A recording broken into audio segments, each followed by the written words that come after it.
So next I request Shravan గారిని మాట్లాడాల్సిందిగా కోరుకుంటున్నాము, బీఆర్ఎస్ ఎమ్మెల్సీ. సో వారిని వేదిక మీద ఉన్న వారిని మైక్ దగ్గరికి రావాల్సిందిగా కోరుకుంటున్నాము. దాసోజు శ్రవణ్ గారు మాట్లాడతారు ఇప్పుడు.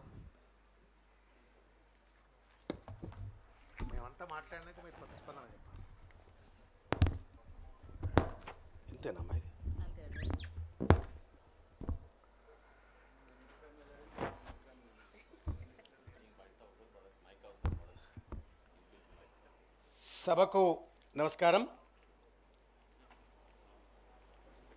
ఓబీసీల పోరుబాట అనేటువంటి అత్యవసరమైన అద్భుతమైనటువంటి ఈ పుస్తక ఆవిష్కరణ సందర్భంగా వేదికపైకి విచ్చేసినటువంటి బహుజన అతిరథ మహారథ నాయకులందరికీ పేరు పేరున హృదయపూర్వకంగా నమస్కారాలు. అదేవిధంగా ఈ సమావేశంలో ఉన్నటువంటి బహుజన బంధువులందరికీ కూడా పేరు పేరున హృదయపూర్వకంగా నమస్కారం. టైం లేదు కాబట్టి నేను ఎవరి పేర్లు కూడా తీసుకెళ్ళలేదు, క్షమించాలా అని చెప్పని కోరుతా ఉన్నాను. నరహరి గారికి ముందుగా, అదేవిధంగా పృథ్వీరాజ్ సింగ్ గారికి హృదయపూర్వకంగా నేను శుభాభినందనలు తెలియజేస్తా ఉన్నాను. This is the most essential book and also an emergency book. ఒక పక్కన దేశవ్యాప్తంగా తెలంగాణలో కూడా బహుజన వాదం బలపడుతూ బహుజనుల ఉద్యమం ముందుకొస్తున్నటువంటి ఒక తరుణంలో సిద్ధాంతపరమైనటువంటి ఒక దార్శనికత ఇవ్వడం కోసం కావచ్చు, లేకపోతే సమాజంలో బీసీల పట్ల ఉన్నటువంటి ఒక అసమానతలను ఎత్తి చూపేందుకోసం కావచ్చు రాసినటువంటి ఒక అద్భుతమైన పుస్తకం. చూడటానికి చిన్నగా ఉంది, బుల్లెట్ లెక్క, కానీ తప్పనిసరిగా ఇది ఒక విస్ఫోటనం తప్పనిసరిగా సమాజంలో కలగజేస్తుందని చెప్పని నేను భావిస్తూ ఉన్నాను.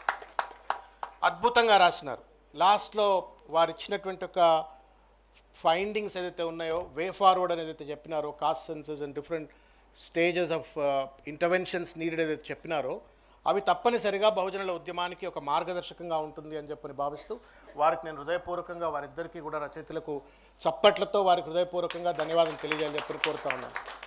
ఇది ఆషామాషి ఎఫర్ట్ కాదు. చాలామంది పెద్దలు రిటైర్డ్ అయిన వాళ్ళు ఎవరైనా ఉంటే ఏమో అనుకోకరి, it's not about taking a dig. సర్వీస్లో ఉన్నప్పుడు బహుజనుల గురించి కావచ్చు, దళితవాదం గురించి మాట్లాడంటే చాలామందికి భయం అవుతుంది. ఏమంటారో, పైన వాళ్ళు ఏమంటారో, లేకపోతే ఆఫీసర్లు ఏమంటారో, లేదా రాజకీయ బాసులు ఏమంటారో అని చెప్పని ఎవరు మాట్లాడరు. కానీ దమ్ము ధైర్యం ఉన్నటువంటి ఒక వ్యక్తి నరహరి గారు, బాగా దమ్ము ధైర్యం ఉన్నటువంటి వ్యక్తి. నాకు ఈ పుస్తకంతో పరిచయం కాదు, అంతకుముందు కూడా వారి పోస్టింగ్లు, వారి రాతలు చూసి చాలా ఇన్స్పైర్ అయ్యేవాడిని. ఐఏఎస్ ఆఫీసర్ ఏంది గింత బోల్డ్గా రాస్తాడు అని చెప్పని నేనే ఒకసారి నెంబర్ తీసుకొని ఫోన్ చేసి మరీ మాట్లాడినా కొన్ని ఏళ్ల కింద. Then I sought information and inspiration from him. I really thank you, sir. మీరు మాకు మార్గదర్శనం చేస్తున్నందుకు మీ హృదయపూర్వకంగా ధన్యవాదాలు. అయితే 2-3 విషయాలు నేను మీ ముందుకు పంచుకునేటువంటి ఒక ప్రయత్నం చేస్తాను. ఇవాళ ఈ పుస్తకంలోనే పొందుపరిచినట్టు ఒక విధంగా అసలు బీసీలు ఎందుకు వెనకబడుతారని ఉన్నారు, ఏ కారణం చేత బహుజనులు ఇవాళకి సమాజంలో ఒక అంటరానితనాన్ని పొలిటికల్ అంటచబుల్స్ కావచ్చు, ఎకనామికల్లీ సప్రెస్డ్ కావచ్చు, సోషల్లీ డిప్రైవ్డ్ కావచ్చు, ఏ కారణం చేత బీసీలు ఇవాళ అన్యాయానికి గురవుతున్నారు అంటే ఎక్కడో ఒక దగ్గర మనకు రాజ్యాంగంలోనే సరి అయినటువంటి ఒక వాటా లభించలేదేమో అని చెప్పి నాకు అనిపిస్తుంటుంది. కాబట్టి ఇవాళ మన పోరంతా కూడా రాజ్యాంగ సవరణ దిశగా, అదేవిధంగా రాజ్యాంగాన్ని సవరించాలంటే అవసరమైనటువంటి ఒక చట్టసభల్లో ప్రాతినిధ్యం దిశగా మనం పోరాటం చేయవలసిన అవసరం ఉంది అని చెప్పని నేను భావిస్తూ ఉన్నాను. అనేక సందర్భాల్లో మన పెద్దలు, ఉద్యమకారులు, చాలామంది వేదిక పైన ఉన్నటువంటి వాళ్ళు, we are all confined for small goals and small ambitions.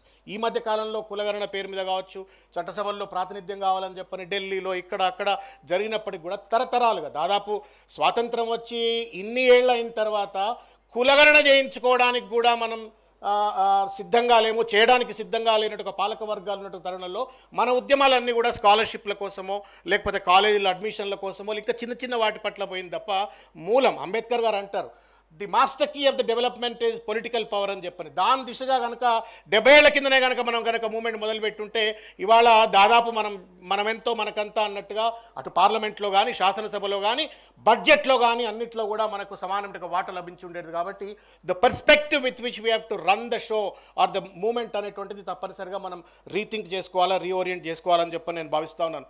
బీసీలం, ఓట్లేసే యంత్రాలం, political untouchables.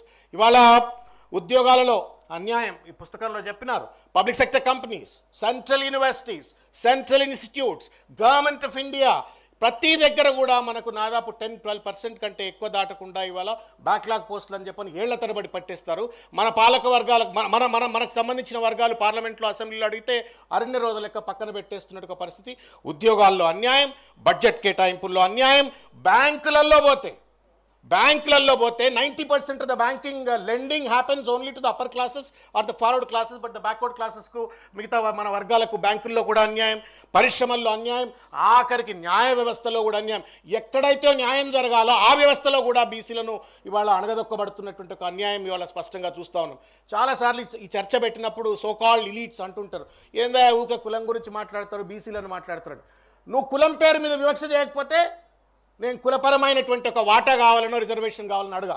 నువ్వు ఎప్పుడైతే కులం పేరు మీద నన్ను వివక్ష గురి చేస్తావో, ఎప్పుడైతే నన్ను కులం పేరు మీద ఒక పొలిటికల్ అన్టచబుల్గా ఎకనామిక్లీ డిప్రైవ్ చేస్తావో, సోషల్లీ సపరేట్ చేస్తావో, తప్పనిసరిగా నేను కులపరమైనటువంటి అస్తిత్వం కోసం, ఆధిపత్యం కోసం, నా వాటా కోసం అని చెప్పని నేను పోరాటం చేస్తాము. కాబట్టి ఇది కూడా సమాజంలో చెప్పవలసిన అవసరం ఉంది అని చెప్పని ఈ సందర్భంగా నేను భావిస్తూ నేను ఒక విషయం చెప్పదలుచుకున్నాను. చాలాసార్లు మనం whenever we talk about reservations అనగానే అదేదో మెరిట్ ఎవరిదో సొత్తు అయినట్టుగా ఇవాళ చాలామంది రిజర్వేషన్స్ గురించి ఎందుకు మాట్లాడతారు, పాలిటిక్స్లో కానీ, బ్యాంకుల్లో కానీ, లేదా ఉద్యోగాల్లో కానీ ఎందుకు మాట్లాడతారు అని చెప్పని మాట్లాడుతూ ఉంటారు. ఇవాళ భారతదేశం ఇవాల్టికి కూడా 77 ఏళ్ల స్వతంత్ర భారతదేశం వెనుకబాటుతనానికి ఉండడానికి ప్రధానమైనటువంటి ఒక కారణం ఈ దేశంలో బీసీలను వెనకకి నెట్టడం వల్లనే. The growth of BCs, the empowerment of BCs would directly impact the national empowerment.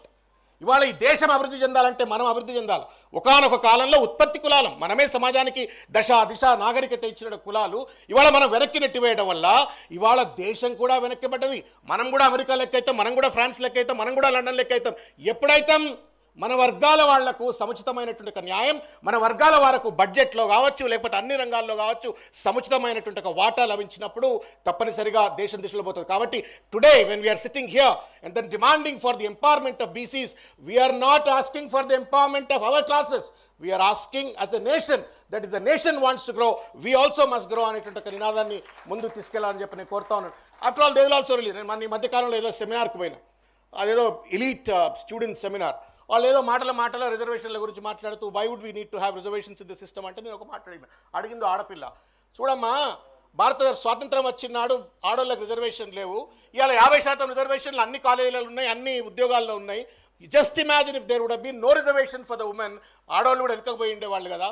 అదేవిధంగా ఇవాళకి కూడా 60-70% ఉన్నటువంటి ఒక బహుజనులకు ఇవాళకి రిజర్వేషన్లు ఇవ్వకపోవడంతో, సముచితమైన వాటా లభించకపోవడంతో ఇవాళ మనం దేశం వెనుకబడతా ఉంది. కాబట్టి దయచేసి నేషనల్ పర్స్పెక్టివ్లో చూడండి, ఒక కులపరమైన ఒక పర్స్పెక్టివ్లో చూడొద్దు అనే ఒక మెసేజ్ను తీసుకెళ్లే ఒక ప్రయత్నం చేసినాను.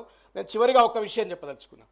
కులగణనకు సంబంధించి 77 ఏళ్ళు గొర్రెలను, బర్రెలను, చేపలను అనేక లెక్క పెట్టినారు. సంతోషం ఇవాళ కేంద్ర ప్రభుత్వం for whatever the reasons, due to various pressures, they have accepted and then they also want to do the caste census. But అది కూడా 27 అంటున్నారు, ఇప్పుడే చేస్తే సంతోషం అని చెప్పి నేను భావిస్తాను. రాష్ట్రంలో 2018లో అనుకుంటాను, I just wanted to share 1 or 2 minutes తీసుకొని నేను పెడతాను. 18లో పంచాయతీరాజ్ ఎన్నికలు, ఇప్పుడు పంచాయతీరాజ్ ఎన్నికలు వస్తున్నట్టుగానే 18లో పంచాయతీరాజ్ ఎన్నికలు వస్తుంటే we have filed a case. I am one of the petitioners. కులగణన జరిపించాలా, సమగ్రమైనటువంటి ఒక సామాజిక ఆర్థిక అధ్యయనం జరగాల, సముచితమైనటువంటి ఒక వాటా ఇవ్వాలా అంటే ఈ ఎంపిరికల్ డేటా బేస్ ఉండాలని చెప్పని కేసు వేస్తే జస్టిస్ రామచంద్రరావు గారు హైకోర్టులో he gave an order for what ever the reasons. అప్పుడున్న ప్రభుత్వం ఆ ఆర్డర్ వచ్చిన తర్వాత ఇమీడియట్గా డిజాల్వ్ అయిపోయింది, కొత్తగా ఎలక్షన్స్కి వెళ్ళిపోయినారు. వాట్ ఎవర్ ద రీజన్స్ అది జరగలేదు. తర్వాత మళ్ళీ దేర్ వాజ్ ద కంపల్షన్, జరగలేదు. మళ్ళీ 22లో మళ్ళీ కేసు వేసినాం, సీనన్న కూడా వేసిండు, మేము సీనన్న కలిసి మళ్ళీ కేసు వేసినాం. ఆయన ఒక పిటిషనరు, నేను ఒక పిటిషనరు. మేము వేసిన తర్వాత ఆర్ కృష్ణన్ వేసిండు. నేను చెప్పొచ్చేది ఏంటి అంటే, కులగణన జరగాల అని చెప్పని కోట్ల చుట్టూ తిరిగితే తప్ప న్యాయం జరగనటువంటి ఒక దుర్భరమైన పరిస్థితిలో ఉన్నాం మనము. కాబట్టి మనము ఎలుగెత్తి అరిచినప్పుడే, రోడ్ల మీదకి వచ్చి రణం చేసినప్పుడే మనకు సముచితమైనటువంటి ఒక న్యాయం జరుగుతున్న ఒక విషయాన్ని గుర్తుపెట్టుకోవాలా. నరహరి గారు కావచ్చు, లేకపోతే ఇంకా అనేక మంది మేధావులు ఇవాళ మాట్లాడుతూ ఉన్నారు. మనం అందరము కూడా పల్లెకు, మండలానికి, నియోజకవర్గాల స్థాయిగా అన్నింటిలో కనుక ఈ రకమైన సమావేశాలు పెట్టినట్టయితే మన వర్గాలు చైతన్యమవుతాయి. ఇంకొక పాయింట్ ఇంతకుముందు పెద్దలు ఎవరో మాట్లాడుతూ ఉన్నారు, we have become voting machines. వాడికి తెలుసు, పాలక వర్గానికి, ఆధిపత్య వర్గాలకు తెలుసు. ఎందన్నా మాట్లాడతారు రాబాయ్, ఎన్నికలు వస్తేప్పటికి నేను 2,000 ఇస్తా, 3,000 ఇస్తా, 5,000 ఇస్తా, బీర్ ఇస్తా, బిర్యానీ ఇస్తా, అయిపోతుంది అని చెప్పినట్టు ఒక భావంతో ఉన్నారు. ఈ రకమైన చైతన్యం కూడా ఇవ్వాలి. మన ఓటే మనకు శ్రీరామ రక్ష, మన ఓటే మన యొక్క వర్గాలకు న్యాయం చేస్తుంది అన్నట్టుగా దిశలో కూడా మనం తప్పనిసరిగా ముందుకెళ్లాలని చెప్పని కోరుకుంటూ చివరిగా ఒక విజ్ఞప్తి. ఇద్దరు ఇవాళ మన తెలంగాణ లోకల్ బాడీ ఎలక్షన్స్ అంటా ఉన్నారు. 42% అన్నారు. అది ఎందుకు వచ్చిందో 42% నాకు తెలియదు. బట్ మనం 56% అన్నాం, 42% అన్నారు. అదన్నా పూర్తి స్థాయిలో అమలు చేయాలి. The consequence of the caste census must lead to implementation of the reservations in the local body. అది కనుక జరగకపోయినట్టయితే మరొక్కసారి బీసీ వర్గాలు దగాకు గురయ్యేటువంటి ఒక అవకాశం ఉంటుంది. కాబట్టి వేదిక పైన పెద్దలు కావచ్చు, ఈ కార్యక్రమాన్ని చూసేటువంటి ఒక పాలసీ మేకర్స్ కావచ్చు, దయచేసి నేను చేతులెత్తి నమస్కారం చేసి వేదిక తరపు నుండి కోరుతా ఉన్నాను, ప్లీజ్ మనం లేకపోతే మాకరీ అయిపోతుంది. వీళ్ళు కులగణన చేయించుకుంటారు రాబోయే, తర్వాత కాన్సిక్వెన్స్ గురించి ఏం అడగరు అని చెప్పని అనుకుంటారు.